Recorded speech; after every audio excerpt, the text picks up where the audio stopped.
So I wanted to have some backup power in case my battery completely dies and I can't open the garage door.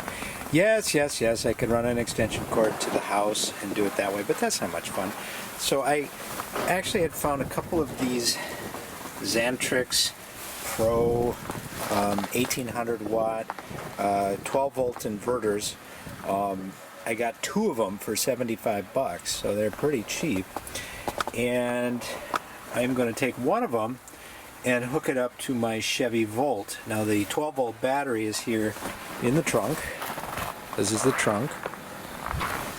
And my 12 volt battery is almost 7 years old now, so I don't know how good it is, but theoretically I think as the power in the 12 volt battery dies, it's supposed to sort of recharge itself from the big battery pack. So theoretically, again, I should be able to run this inverter for an awful long time off the battery hooked up like this. So small loads, not huge loads, but enough to, I don't know, you could run a small refrigerator, you could make coffee, you could turn on your lights.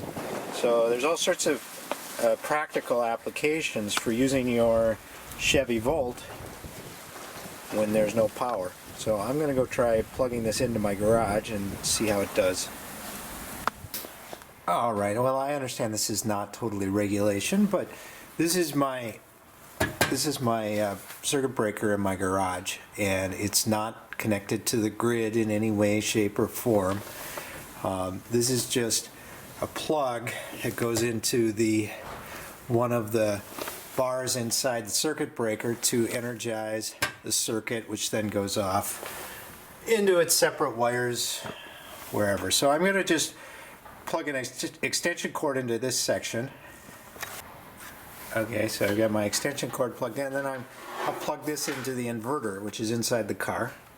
Let's try plugging it in. Alright, there. The lights went on. Up here. Oh. And the garage door is freaking out. I don't know why that went up, but okay. So now, since my battery's down to 11.5, like I said, it's probably not, the battery probably is on its last legs to begin with. So, if the vehicle's on, it will charge the battery. It's up to 14.7.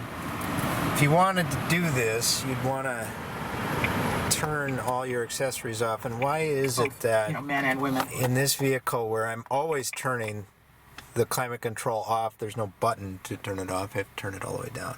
So you would turn off your lights, and you turn off your seat heater, and I guess you would turn off everything that you could turn off.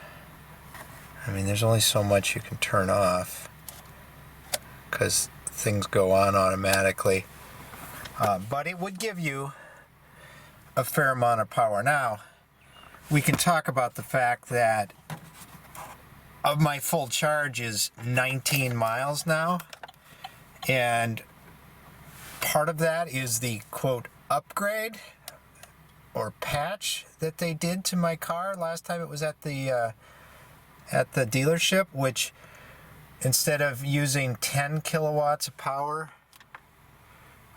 it'll only use a total of 9 before it switches over to the gas engine. So that is decreasing my range by a whole kilowatt, 10%. Hooray. So I'm going to turn, now it just, the motor happened to stop running because it warmed up the battery enough. But again, it wouldn't be ideal to use an inverter in your Chevy Volt if it were below 25 degrees, because the motor is going to come on from time to time. I guess it would be acceptable if it were outside, not inside a closed garage. Well, you can see I got, it's sending, 14.7. I'm going to turn it off, and you're going to see that's going to drop down real quick. I've got all the lights on out there. Oops. Oh, the lights are going to go off here in a second because the battery is so low. Wow. Okay.